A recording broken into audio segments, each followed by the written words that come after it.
अगर डेंजरस है तो ये इतनी इजीली एक्सेसिबल क्यों है? ब्लूवेल एक गेम आया था, उसमें भी दरमियान। कई बच्चों ने अपनी जान दे दी। उसमें उस तरह के टास्क थे कि आपको ये करना है हम्म। और एंड उसका टास्क ये था कि आपको अपनी जान देनी है, तभी आप उस गेम को जीतो। सोचने समझने की शक्ति खत्म कर देती है। दिलीलू का मतलब ये होता है कि कुछ काल्पनिक आपकी अपनी एक इमेजिनरी दुनिया है। वो supervision from technical aspect, from personal aspect, वो कमी है। जब से पढ़ाई हो गई ऑनलाइन, पेरेंट्स के बाद कोई ऑप्शन नहीं बचा, Necessity बच्चों को बना। देना ही पड़ा फोन। छोटे छोटे बच्चों को भी देना पड़ा क्योंकि सब कुछ ऑनलाइन शिफ्ट हो गया। कल्चर का इन्फ्लुएंस कोरियन ड्रामा से ही हो रहा है। नमस्कार, आपका बहुत स्वागत है। मैं इरम शेख और आप देख रहे हैं इनकलाब हिंदी। हाल में ही दिल्ली से सटे गाजियाबाद में एक इंसिडेंट सामने आया है जिसने सबको दहला दिया है। एक फैमिली की 3 टीनेजर्स लड़की ने 9th फ्लोर से कूदकर सुसाइड कर ली। सुसाइड के बाद कई तरीके की बातें सामने आ रही है। कईयों का ये कहना है कि ये किसी कोरियन गेम्स के इन्फ्लुएंस में थी, उसके एडिक्शन में थी, जिसके बाद पुलिस भी अभी ये सारी चीज़ों में जांच कर रही है। क्या है ये पूरा मामला? आखिर ये गेम इतना खतरनाक कैसे हो गया कि 3 नाबालिग बच्चियों ने अपनी जान ले ली? क्या है पूरा मामला? ये पूरा कोरियन गेम क्या है? हमारे साथ आज समझने के लिए मौजूद हैं हमारे इनकलाब की रिपोर्टर्स सोफिया मिर्जा एंड माहिम खान। आपका स्वागत है। सोफिया, मेरा पहला सवाल आपसे, ये कोरियन गेम पहली बात तो है क्या? आखिर इतना एडिक्शन कैसे हो गया लोगों में कि लोगों ने 3 नाबालिग बच्चों ने सुसाइड कर ली? और आप पूरा स्टोरी बताइए कि आखिर ये मामला हुआ क्या था, पूरा मामला बताइए। गाजियाबाद में प्राची 12 साल, पाखी 14 साल और निशिका 16 साल, ये तीनों बहनें थी। ये तीनों गाजियाबाद में रहती थी और इन तीनों ने ही एक कोरियन लवर गेम करके एक गेम था जिसकी ये तीनों लॉकडाउन से एडिक्ट हो गई थी, क्योंकि लॉकडाउन हम सबको पता है कि किस तरीके का असर लाया था हम लोगों की लाइफ्स में और किस तरीके से उस फेज ने काफी इम्पैक्ट किया इन तीनों की जिंदगियों को। और इस in addition to this also they were not going to school due to some financial crisis in their family. और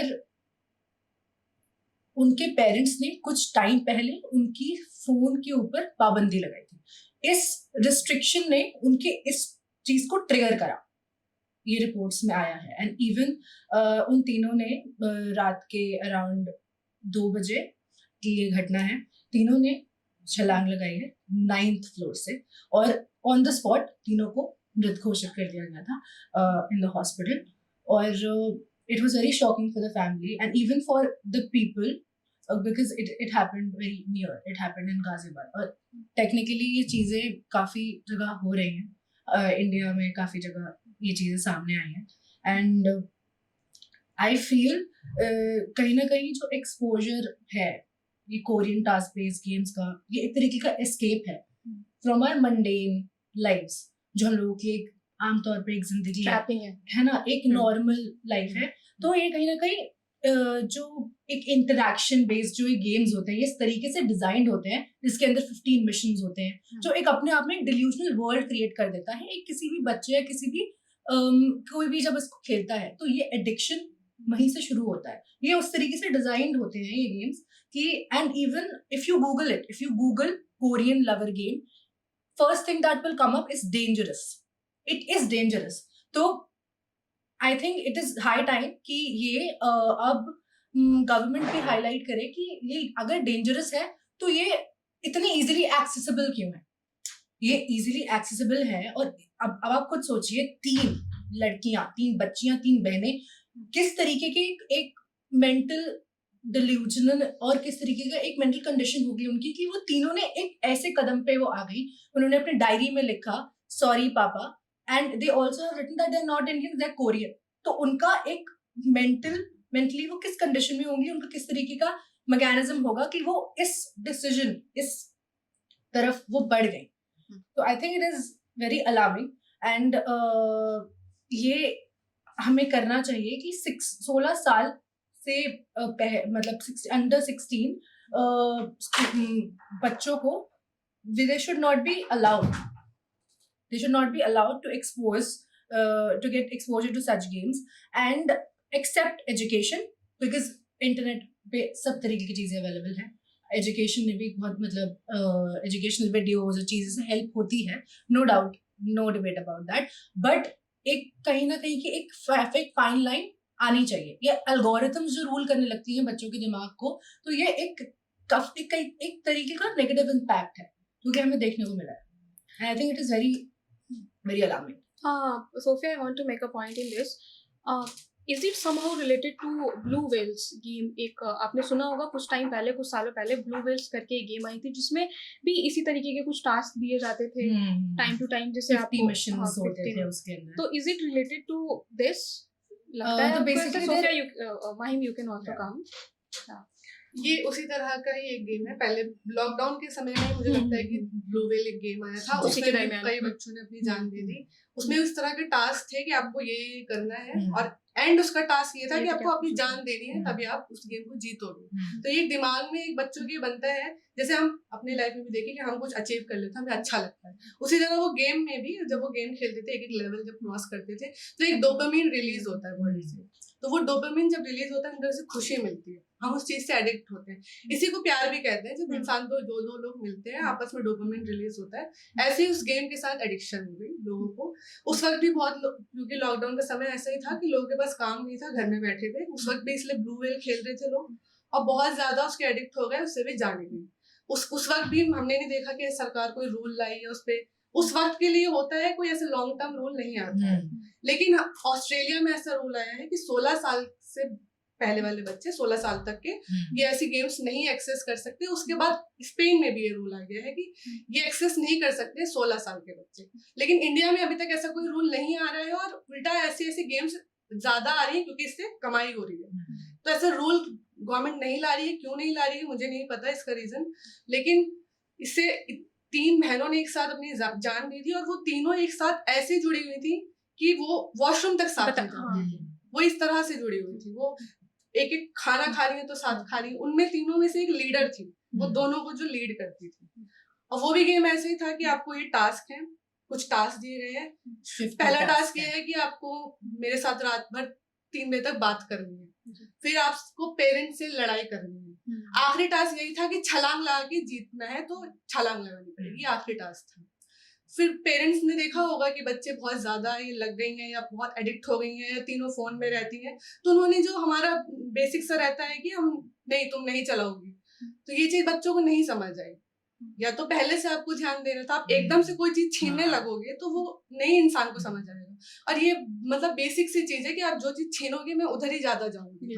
तो ये बेसिक सी चीज है। तो वो छीना जब उन्होंने, तो उनको ट्रिगर हुआ, तो उन तीनों ने छलांग लगा दी। पेरेंट्स ने जब उनसे बोला कि आपको नहीं फोन चलाना है, जबकि पेरेंट्स को ये बहुत पहले ध्यान देना था। जब चीजें बढ़ जाती हैं तब पेरेंट्स को लगता है कि अभी हमें छीन लेंगे तो सॉल्व हो जाएगा मामला। वो सॉल्व ऐसे नहीं होगा। आपने छीना तो उनको लगा कि ये हमसे मतलब कुछ छीन गया हमसे, उनसे कुछ ऐसा लगा कि कोई मेरे अंदर से कोई बहुत जरूरी चीज मेरे से अलग कर दी गई, वो फोन जो था उनका। क्योंकि ऐसी कोई चीज तो वो लड़कियां कर नहीं रही थी, ना वो पढ़ाई कर रही है, ना वो बाहर जा रही है, ना वो कुछ कर रही है। उनकी लाइफ में एक ही चीज थी, वो फोन। आपने वो चीज छीन ली, अब कुछ बचा नहीं। पेरेंट्स से अगर इतनी ही बात हो रही होती तो फोन की जरूरत पड़ती नहीं। तो वो फोन एक बचा था, आपने वो छीन लिया। उन तीनों को लगा मेरी जिंदगी में कुछ बचा नहीं, वो उन्होंने छलांग लगा दी। वो लिख के गई है, सॉरी मम्मी पापा, मैं हमारे लिए आपको अब पता चलेगा ये गेम कितनी जरूरी थी, हमें कितना प्यार था इस गेम से। तो ये गेम इंसान को इतना ज्यादा इन्फ्लुएंस कर सकता है कि वो अपनी जान भी देने को तैयार है। इतना भी नहीं समझ आ रहा है कि इससे जान चली जाएगी मेरी, या मेरे पेरेंट्स का मेरे पीछे क्या होगा। इतना भी सोचने समझने की शक्ति खत्म कर देती है। हाँ माहिम, आपने जैसा कहा कि सोचने समझने की शक्ति खत्म कर रही है, इतने लोग इन्फ्लुएंस हो रहे हैं। कैम्ब्रिज यूनिवर्सिटी डिक्शनरी ने पिछले साल एक वर्ड डिस्कवर किया था, डेट इज डिल्यूजनल, जिसको हम आज के भाषा में मतलब शॉर्ट फॉर्म में डिलीलू कहते हैं। और आज की स्पेशली जनरेशन और टीनेज पे तो ये कहा जाता है कि ये लोग अपने डिलीलू पता नहीं कौन से, डिलीलू का मतलब ये होता है कि कुछ काल्पनिक इमेजिनरी दुनिया जो कि रियलिटी में एग्जिस्ट भी नहीं करती, लेकिन आप उसी को अपनी सच्चाई मान लेते हो। तो क्या इन्फ्लुएंस होने के पीछे का ये भी कारण है कि वो लोग अपनी डिलीलू की एक ऐसी दुनिया बना चुके हैं अपने दिमाग में? ऐसा आप समझते हैं? आपको लगता है ऐसा? हो सकता है ऐसा होता होगा। मतलब मैंने ऐसी कोई गेम नहीं खेली, लेकिन मुझे ऐसा लगता है कि जो लड़कियां स्कूल नहीं जा रही हैं, या किसी, मुझे नहीं लगता उनका कैसा डे टू डे लाइफ का स्केड्यूल था, लेकिन जो स्कूल नहीं जा रही हैं, जो पढ़ाई से भी जुड़ी नहीं है, जो कोविड एक ऐसा टाइम था जब सब घर में बैठे थे, सब किसी के पास कोई टाइम नहीं, कुछ काम नहीं था, वो तब से अगर वो अभी तक वो गेम खेल रही है तो मतलब इसका यही मतलब है कि एक दुनिया बन चुकी थी अंदर, उससे वो Okay. बाहर इतनी साल से निकल ही नहीं पाई, तो एक दुनिया है अपनी। और पेरेंट्स ने अब जाके ध्यान दिया। मैं तो ये कह रही हूँ आपको अभी भी नहीं देना चाहिए था, नहीं तो जान ही बच जाती, कम से कम जान तो नहीं देती तीनों लड़कियां। अब आपने इतनी जल्दी क्यों दे खुद दिया को ध्यान? आइसोलेट कर लिया, हाँ, क्योंकि खुद उनकी को एक isolate अलग कर दुनिया लिया। बन गई है, उनको उसमें लग रहा है टास्क कि है, हाँ, इसमें ये भी टास्क था कि आपको हाँ, कमरे में बंद रहना है, लाइट्स सबसे ऑफ आइसोलेट रखनी होके, है, हाँ। लाइट्स ऑफ रखनी है, पेरेंट्स से लड़ाई करनी है। हम्म। सबसे पहला सवाल ये है कि ये गेम्स बन क्यों रही है? बन शायद इसीलिए रही है क्योंकि उसमें टास्क ही इस तरह के हैं। ये किस तरह की गेम है कि छलांग लगा देनी है? ये कैसी गेम है ये?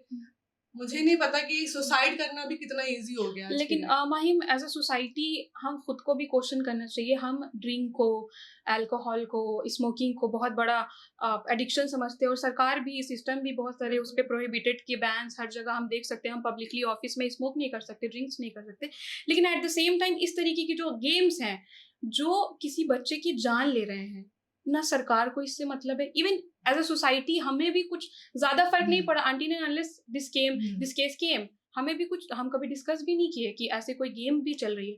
तो क्या एज अ सोसाइटी भी हमें खुद से भी क्वेश्चन करनी चाहिए कि हम पहले क्यों नहीं स्टैंड ये सारी मुद्दों को लेकर लिए? इस पे आपको क्या कहना है? एंड इस पे एक पॉइंट और मैं करूं, आज के टाइम पे हर घर पे स्मार्टफोन्स हैं, एंड जो पेरेंट्स हैं वो इजिली अलाउ करते हैं, एक्सेस दे देते हैं अपने बच्चों को स्मार्टफोन यूज करने का। इस पे आप बताएं थोड़ा इस पे सबसे डिटेल। पहले जो तुमने बोला स्मार्टफोन है, स्मार्टफोन भी कोविड से आया है। जब से पढ़ाई हो गई ऑनलाइन, पेरेंट्स के पास कोई ऑप्शन नहीं बचा, बच्चों को देना ही पड़ा फोन। छोटे छोटे बच्चों को भी देना पड़ा क्योंकि सब कुछ ऑनलाइन शिफ्ट हो गया था। तो तब से सबके अपने पास पर्सनल फोन आ गए। ये कोविड से बहुत बड़ा लाइफ शिफ्ट हुई है लोगों की, बच्चों की, सबके लाइफ में बहुत बड़ा फर्क आया है।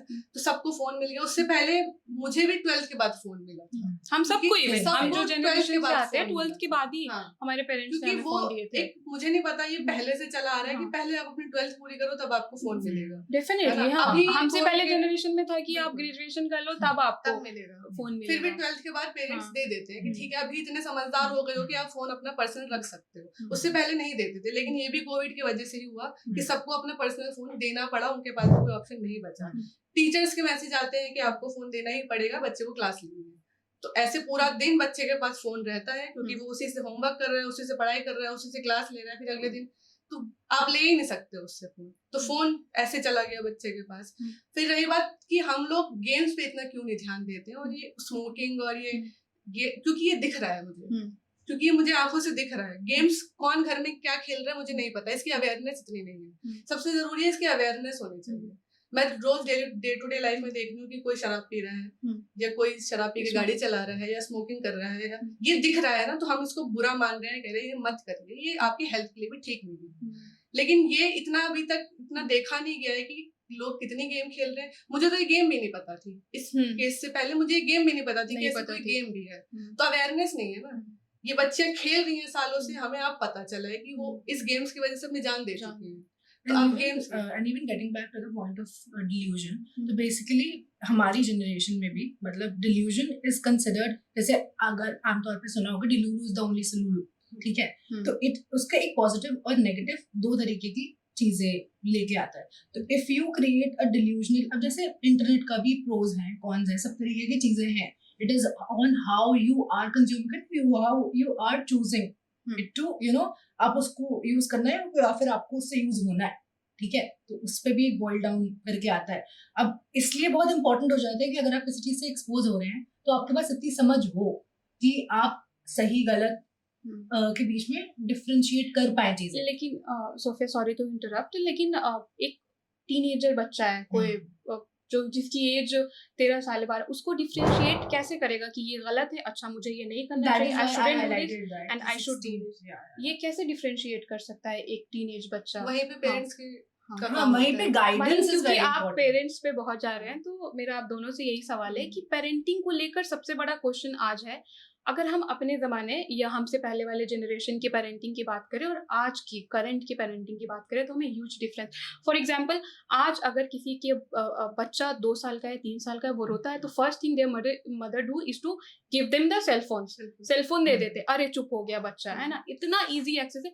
एंड इवन समटाइम्स पेरेंट्स तो प्राउड फील करते हैं कि मेरा 2 साल का बच्चा, एंड सब कुछ जानता है, सब कुछ जानता है, वो और वो सबको बताते हैं, प्राउडली बताते हैं। तो पेरेंटिंग पे आप मुझे बताएं, पहले के टाइम पे और अभी के टाइम पे क्या है डिफरेंसेस? पेरेंटिंग का बेसिकली अगर जनरेशन शिफ्ट है तो एक पूरा टेक्निकली भी पहले की जो टेक्निकल ग्राउंड्स पे जो चीजें थी और अब जो चीजें हैं, जिस तरीके की ग्लोबल वर्ल्ड में अब हम हैं, तो उससे भी काफी तरीके का इन्फ्लुएंस है. अब प्योरली पेरेंट्स को ब्लेम कर देना, I don't think it is right, because कहीं ना कहीं guidance is also important from technical aspect. इसलिए कि अगर बाहर की कंट्रीज में ये रूल्स हैं कि 16 अंडर 16 लोगों को इससे एक्सपोज नहीं है वो, तो it is very wise of them. अब अगर प्योरली आप किसी एक सेट पेरेंट्स के ऊपर ब्लेम करेंगे तो I don't think it is right, because each and every person is quite involved in their lives and it is responsible duty if you are parenting your child, तो आप उसके ऊपर ध्यान दें,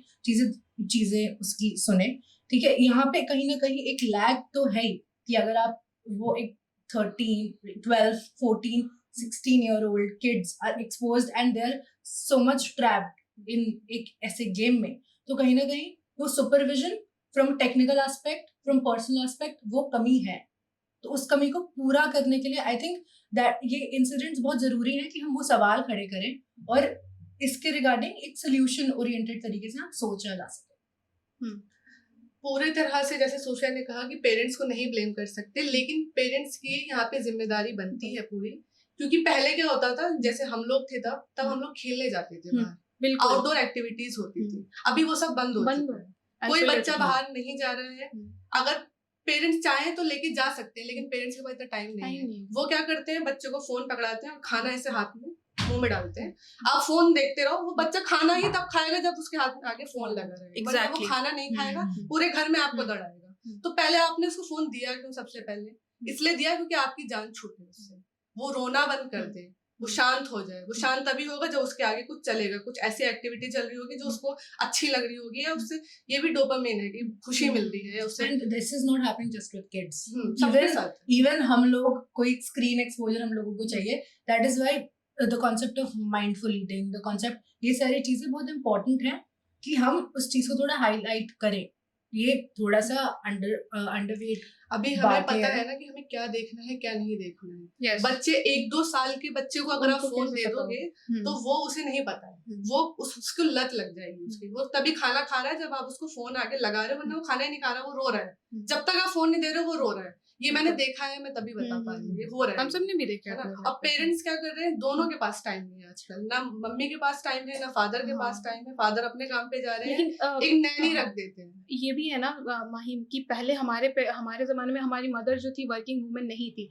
आज के टाइम पे बोथ पेरेंट्स आर वर्किंग, है ना, तो उनके पास टाइम भी नहीं है कि मतलब ज्यादा अपने बच्चों के साथ टाइम स्पेंड करे. ये भी वन ऑफ द रीजन है कि वाई जो देयर किड्स है दे बिकम सो आइसोलेटेड कि अब वो मतलब कुछ फिजिकल एक्टिविटीज में पार्टिसिपेट नहीं कर रहे हैं और अपनी फोन को ही अपना डेली लूप, अपना एक वर्ल्ड बना लिया है. ऐसा भी लग क्या आप you can make a point in this?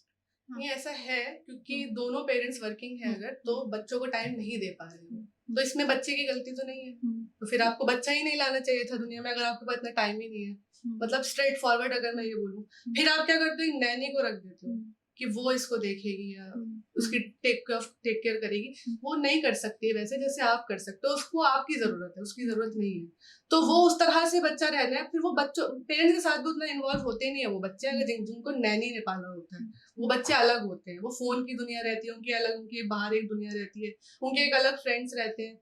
फिर कुछ पेरेंट्स ऐसे भी होते हैं जो घर में ही होते हैं, मतलब मदर वर्किंग नहीं होती है, लेकिन फिर भी वो इतनी एजुकेटेड नहीं होती हैं, या उन्हें नहीं पता होता है कि इस जो जनरेशन के बच्चे हैं उन्हें कैसे टैकल करना है, उन्हें क्या चीजें अच्छी लग रही है क्या नहीं लग रही है. वो किस तरह से बाहर के लोग हैं, अभी जो दुनिया चल रही है वो इससे नहीं रिलेट कर पाते हैं. जैसे मुझे अगर कुछ अच्छा नहीं लग रहा है तो मेरी मम्मी को वो नहीं समझ आएगा, वो नहीं समझ पाएंगे, वो मुझसे नहीं रिलेट कर पाएंगे. तो वो भी नहीं हो पा रहा है. तो बच्चे क्या ढूंढ रहे हैं, फोन ही ढूंढ रहे हैं. फोन एक अच्छा एस्केप है. फोन में अच्छी चीजें भी हैं, बुरी चीजें भी हैं. और हम लोगों का ये जो सबसे बेसिक चीज है, हम लोग सबसे पहले नेगेटिव चीजें पकड़ते हैं, पॉजिटिव बाद में जाते हैं. हम लोग नेगेटिव देखते हैं. तो वो वही हो रहा है बच्चों के साथ. गाइडेंस है नहीं तो नेगेटिविटी ज्यादा आ रही है, पॉजिटिविटी कम आ रही है. हम लोग बुराइयों में जल्दी घुसते हैं, अच्छाइयों में बाद में आते हैं. तो वही हो रहा है. अब गेम्स मुझे तो नहीं पता था ये वाली गेम भी है कोई, अब उनको ये गेम भी पता है, अब सोच लो आप कितना एडवांस है, ये वाली गेम भी पता था, वो उसके एक टास्क पूरा करने की कोशिश भी कर रही थी। उसका आखिरी टास्क भी ये रखा गया है कि आपको छलांग लगा देनी है। तो ये गेम्स एक्सेसिबल ही नहीं होनी चाहिए सबसे पहले, और जब ये हो रही है, ये प्ले स्टोर पे आ रही है, बच्चे डाउनलोड कर रहे हैं, तो क्या सरकार इस पे नजर नहीं रख रही है? And these games are not accessible on Play Store. These games are accessible on Instagram and social media platforms, and through that it is getting accessed. तो it is legitimized भी नहीं है ये सब हो रहा है social media और बाकी platforms के through. If you have gone through, आप scroll कर रहे हैं, all of a sudden एक interactive interface आया है, उस पे आपको फिर you feel the urge, वो उस तरीके से आपके दिमाग को ट्रेन करने के लिए होता है कि आप वो डाउनलोड बटन प्रेस करते हैं, फिर तो I think the core highlighted point जो है कि सोशल मीडिया का एक्सेस बच्चों को 12 साल के, 13 साल के या 14 साल के इतना इजीली एक्सेसिबल नहीं होना चाहिए। सोल्यूशन क्या है बच्चों को इस तरीके की गेम को इंडिया से या हमारी सोसाइटी से कंप्लीटली वैनिश करने का सोल्यूशन क्या है? क्या है सोल्यूशन? तो गवर्नमेंट निकालेगी ना, वो लाए ना। एज अ सोसाइटी, अगर हम एज अ सोसाइटी तो बच्चों को, पेरेंट्स को बच्चों पे थोड़ा सा ध्यान देना चाहिए कि क्या कर रहे हैं, थोड़ी सी उनकी एक्टिविटी पे पूरी नजर आप रखोगे तो वो खुद इरिटेट हो जाएगा। क्योंकि आजकल के बच्चे वो नहीं है कि बिल्कुल आपके कहने पे आदर्शवादी बच्चे नहीं है आजकल के, बिल्कुल भी। तो आपको थोड़ी सी नजर रखनी चाहिए कि कर क्या रहा है। ऐसा तो कुछ नहीं है कि किसी एडिक्शन में फंस गया है, वो बेसिक चीजें ही कर रहा है। Keep tabs. There are applications called parental control. There are applications for it where you can actually take a, you know, आप track रख सकते हैं, आप एक slab रख सकते हैं what your child is doing. There are people in my known and relatives who do that. तो ये कुछ हैं precautions जो कि आप अपने एक personal निजी तरीके से लिए जा सकते हैं, ठीक है। And apart from that, अगर long term में solution को देखा जाए तो देखिए ये जो ग्लोबली हम जितना एक्सपोज्ड है ना, जिस दुनिया में हम हैं, तो even as a parent, even as a friend and even as, तो हमें बहुत इम्पोर्टेंट हो जाता है ऐसे में कि हम देखें कि हम सुने, जैसे माहिम ने कहा कि बहुत इम्पोर्टेंट है एक हेल्दी रिलेशनशिप या फिर एक इन्वायरमेंट में जहाँ पे उन बच्चों को कहीं ना कहीं एक लैक ऑफ द पीपल को नॉट गेटिंग हर्ड, ये एक तरीके की चीजें हैं। अब अगर कोई इंसान इतना ज्यादा इन्वॉल्व है in their phones and in their technical, they are making a world out of it, तो it is very important for as a parent and even as a responsible parent, I would say, ठीक है, कि वो सुने अपने बच्चों को। Even आप अगर रिलेटिव हैं, अगर यू शुड बी अकाउंटेबल, तो and I think if you are अगर एक पेरेंट बन रहे हैं जो भी हैं, तो you should go through, you should read about stuff, how to be a responsible parent, how to, you should know that what you are signing up to, instead of just mindlessly doing it out of societal pressure or something. It is just my core opinion on this, कि अगर आप एक life की responsibility ले रहे हैं तो आपको पता होना चाहिए चीजें कि आजकल की दुनिया में किस तरीके की वर्ल्ड में आप एक जान को, एक नन्ही सी जान को एक्सपोज कर रहे हैं, और you should be accountable, and उस अकाउंटेबिलिटी के लिए you should be aware, and वो अवेयरनेस तभी आएगी जब आप खुद एक्सपोज होंगे, आप चीजें देखेंगे, पढ़ेंगे, जानेंगे, वो बहुत जरूरी है। Because we are running out of time, just a last close up. I just want to add something. Few times ago we have seen how the teenage girls and the girls have been addicted to Korean drama, Korean boys, Korean actors. So do you think Mahim and Sophia ki just because of that Korean culture इतना develop हो गया है हमारे society के young generation, especially women, teenage girls में? एक time, if I tell you, I don't think so I should say this on camera or not, but I was also very addicted to Korean actor and I used to have a crush on them. So is it related to this कि हम इतने उसमें indulge हो गए हैं कि हम games में भी, अब इस तरीके की गेम्स में भी हम कर सकते हैं इतने easily? There is negative and positive of everything. So if you have watched Korean dramas and if you have been a BTS, if you belong to that category, and honestly I do not, but I try to understand the psyche behind the people who are diehard fans of this. So basically I try to talk to one of my friend who is really influenced by Korean culture. तो उनका जो artist artistic point of view से अगर हम देखें तो they don't just sing, they dance at the same point of time, they are multi talented in that, वो एक पॉजिटिव लाइट है। ठीक है, अगर कोरियन ड्रामास में भी अगर हम देखा जाए तो सॉफ्ट रोमांस को और चीजों को थोड़ा ग्लोरीफाई करके दिखाया जाता है, that is why teenagers and people are getting addicted to it. And यहाँ पे अगर हम गेमिंग की साइड आ जाए तो यहाँ पे I think there is a problem in interface of the game. तो I think blaming Korean dramas for it will not be a very wise thing to do, because Korean drama and Korean task-based games are two different things. And I think but हाँ कहीं ना कहीं Korean culture का influence Korean drama से ही हो रहा है। and ये task-based games जो है आपने सुना था कभी task-based games के बारे में? मैंने सुना था कुछ टाइम पहले, ब्लू वेल्स। हाँ, Korean task-based games के बारे में नहीं, this is the first time we are hearing this kind of things. तो टेक्निकली मुझे पर्सनली लगता है कि ये जो कोरियन टास्क बेस्ड गेम्स हैं, it is somewhere down the line it is linked to you know create एक तरीके का एक डिल्यूजन वर्ल्ड बनाने के लिए है। Exactly. ठीक है, आप उसी एक दुनिया में 50 मिशन अगर आपको करने के लिए दिए जाए, ठीक है, एक पॉइंट ऑफ टाइम पे, तो आप खुद सोचिए ना कि आप फिर आपको ना खाने का होश रहेगा ना फिर किसी और चीज का होश रहेगा, आप एक डिल्यूजनल वर्ल्ड के अंदर एंटर हो जाएंगे। तो इसमें जैसे सोफिया ने बोला कोरियन कल्चर का, तो वो भी मुझे भी यही लगता है कि वो लड़कियों ने डाउनलोड भी इसलिए करी होगी कि कोरियन ड्रामास इतने अच्छे होते हैं, तो मैं ये गेम भी खेल के देखती हूँ, क्या पता ये भी बहुत अच्छी हो, क्योंकि उसका क्रेज तो बहुत चल रहा है कि वो ऐसे हार्ट बनाने वाला, और ये हमने कई देखी है, रील्स चल रही हैं ये वो, तो उसका उस क्रेज के चक्कर में हो सकता है उसे डाउनलोड करी हो। और उस गेम के अंदर तो एक नई दुनिया है, वो आपको बाहर का कुछ नहीं दिखेगा, वो एक अलग डिल्यूजन में चला जाता है इंसान। उसमें एक वर्चुअल आपको पार्टनर मिल जाता है जिससे आप दिन भर की सारी बातें कर रहे हो, वो आपको टास्क दे रहे हैं, आप वो टास्क कर रहे हो, आपको नहीं पता कि आपके पेरेंट्स भी हैं, इनसे बात भी करनी है, आपको खाना भी खाना है, आपको पढ़ना भी है, इससे कोई लेना देना नहीं है, आप उसमें खो गए हो। जब तक वो पूरी नहीं हो जाएगी आप भी कुछ बाहर क्या है नहीं देखना है। तो इस तरह आपके ब्रेन को वो ऐसे जकड़ लेता है, ये कह सकते हैं, ये सही वर्ड है, ऐसे एडिट कर लेता है कि आपको और कुछ। कोरियन ड्रामा का भी इसमें इन्फ्लुएंस है, क्योंकि हम भी एडिक्ट थे एक टाइम पे कोरियन ड्रामा से। कोरियन ड्रामा का ये इन्फ्लुएंस हो सकता है, जैसे मैंने बोला कि कोरियन ड्रामा के बहुत लोग फैन हैं, तो क्या पता इसमें भी कुछ इस तरह की क्रिएटिविटी हो, जैसे कोरियन ड्रामा में बहुत क्रिएटिव लोग हैं और उनके कुछ को लुक्स पसंद आते हैं, कुछ को स्टोरीज पसंद आती है, कुछ को वो पीछे का जहाँ वो शूटिंग हो रही है वो जगह देखने को अच्छी लगती है, इसलिए भी वो स्टोरीज अच्छी लगती है। तो क्या पता वो कुछ नया देखने के चक्कर में वो गेम डाउनलोड हुई हो कि इस गेम में जाके देखते हैं क्या है। हम लोग कुछ चीजें ऐसे भी डाउनलोड कर लेते हैं कि देखते हैं क्या है, आउट ऑफ क्यूरियोसिटी, तो हो सकता है वो इसलिए करी हो।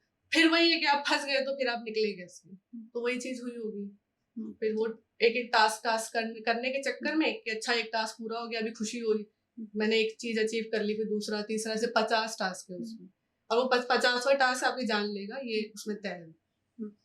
आपका बहुत शुक्रिया, आपने वक्त दिया। ये थी हमारी ख़ास रिपोर्ट ऑनलाइन गेमिंग को लेके। उम्मीद है कि आपने जिस तरीके से हमने डिस्कशन किया है आपको कुछ चीज़ें समझ आई होगी, इसकी पॉजिटिव और नेगेटिव एस्पेक्ट। आपसे फिर मुलाकात होगी नए एपिसोड के साथ। धन्यवाद।